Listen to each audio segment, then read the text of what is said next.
Hello everyone, I'm Carthu and welcome back to the dojo.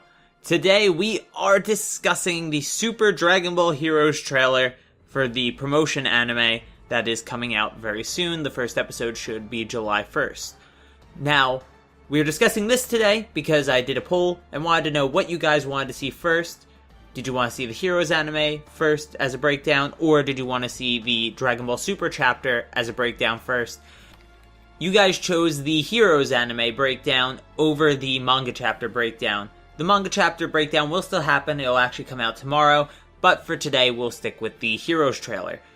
For those of you subscribed who may not have seen that, you might want to hit that notification bell in the corner next to the subscription box. I'll probably be doing these polls to determine what content comes out more often as time goes on, so if you want to be involved with what content comes out at what time, then definitely hit that notification bell so you get all the notifications from the community tab as well. The community tab is a great place for me to communicate with you and let you know what's going on, what's the state of the channel, what's the state of me, where I've been if I'm away for a while, what's going on, and just keeping you overall up to date in a way that's not Twitter or some other social media site. You can contain it to YouTube, and that'll make it easier on you guys. So, if you're interested in that, of course, the bell is right down there. But let's jump into this trailer. Now, it's only 30 seconds, so we don't have too much to talk about. A majority of this video will be on a different topic about this anime. That's not really the story content of it. So, to begin with, let's go through that story content, though. Of course, we have the Prison Planet arc. This is going to be the big culmination of the Dragon Ball Heroes video game that you have in Japan, the arcade game. It's this big story arc about the prison planet. Trunks, the future timeline Trunks, is taken into prison. He's captured. We also have the Super Saiyan 4 versus Super Saiyan Blue fight, which if you've read the Dragon Ball Heroes manga, you know how it turns out. We also have this new Saiyan, who apparently, according to Vegeta, has the most evil ki he's ever felt in a Saiyan. Now, he doesn't say the most evil ki he's ever felt. That's probably residing in Buu, Kid Buu specifically, who's the amalgamation of evil in the universe, just literally evil incarnate.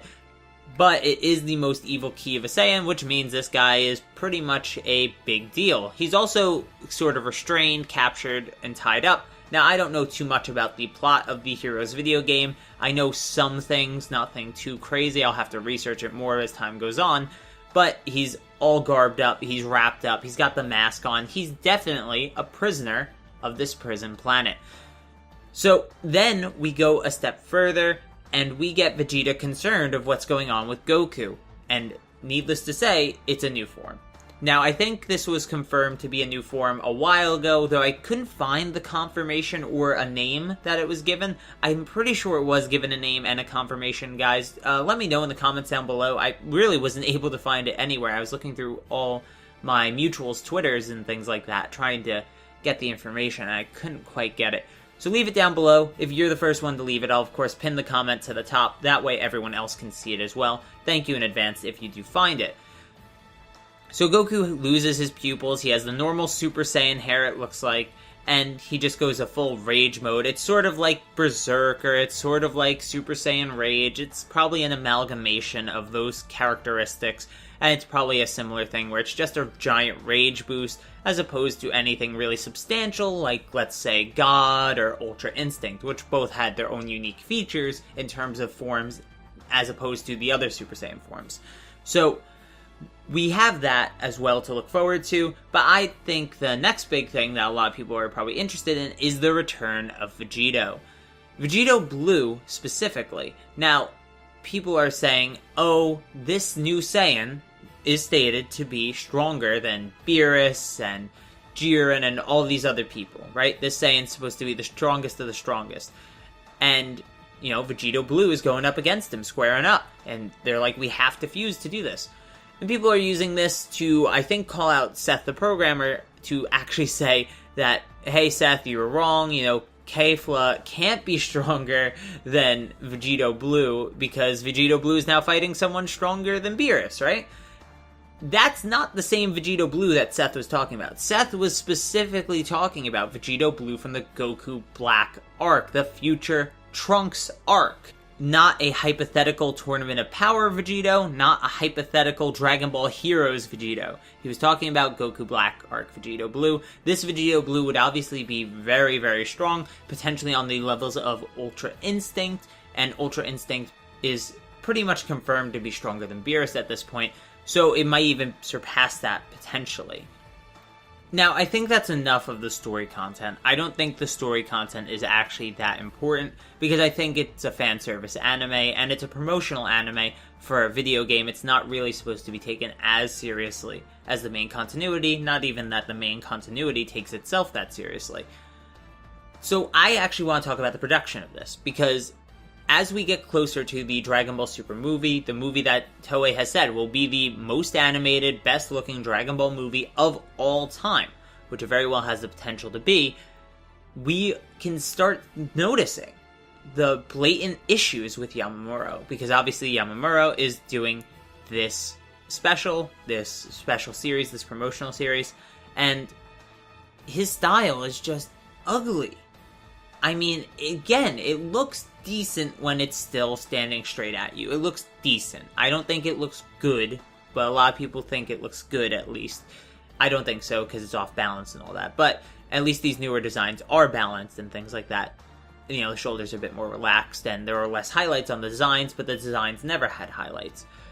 So you go to this, and you see, you know, the pitfall noses, the overly complex muscle artwork, though it's less complex than Super, I'd argue. The hair is still so stiff, and seems like it can't even move, even if you pushed it with, like, hurricane winds. It's really sad, unfortunately, that that's what these designs are. And then you have scenes like this. This is your trailer, and these are the scenes of animation you're showing us. Guys, you can argue this with me in the comments down below, but I'm going to tell you verbatim, flat out, it is fact. There is objectivity in art sometimes. That is bad animation. There is objectivity in art sometimes. That is bad. You want to know why? There's a few reasons. There's a couple of simple techniques in animation that he could have applied to this. Now, we don't know if Yamamuro is animating that scene specifically. Could have been Toei Philippines as well. Whatever, whoever's doing it, it's a bad scene, and it's in your trailer. Your trailer should have your best scenes. Right? A couple of simple techniques. Add a smear. Now, a smear is not an easy thing to execute, of course, but if you're an animator in the industry who probably has years of experience, a smear, as the fist goes across the screen, would be much better than the fist just going from point A to point B with nothing in between. As Vegeta punches these ki blasts away, it looks like nothing is happening. It looks like his limbs are somehow snapping through space and time, warping to their destination, then warping back. If you actually take the time to look at that scene, it's ugly. It's really stiff, and it's really bland. You cannot defend that sort of animation, and it's really poor, especially from a trailer. Even Dragon Ball Super, the anime that notoriously fell apart by episode 5, had a better trailer than this. Its trailer still had episodes 1 through 4 to pull from, and those episodes had great animation. They were really well done, and they were really clean. The art looked really nice, and everything about it felt really good. And that's why those first few episodes, people were saying, wow, this looks really good. But then, when you lose that polish, when you lose that sturdiness, that control, it fell downhill. This trailer is showing us that there's no polish. We don't even have the polish to show you, because there's nothing polished yet. The most polished thing we have are stills that are drawn fairly okay. That's the best this anime's got right now. So I am looking forward to watching this, because I think it'll be interesting to see. I think there might be some Sakuga moments, you know, maybe some key animators from the series come on, do a scene, a cut, you know, something small as they're working on the movie as well. But I don't think it'll be anything too big. I think most of this will be done by Yamamuro and Toei Philippines, with maybe some help from some action specialists like Higashida and things like that. So yeah, guys, I don't know how you feel about this anime. I'm definitely looking forward to it, to discussing it and things like that, but I'm not super excited for it. I'm much more excited about the Dragon Ball Super movie in the winter, canon movie, more involved with the actual main story as opposed to the side story of games. But what do you guys think? Leave your opinions, counterpoints in the comments down below. Subscribe if you want more anime videos. Ring that bell. Check out the Patreon if you really want to support me. But for now, guys, video outro.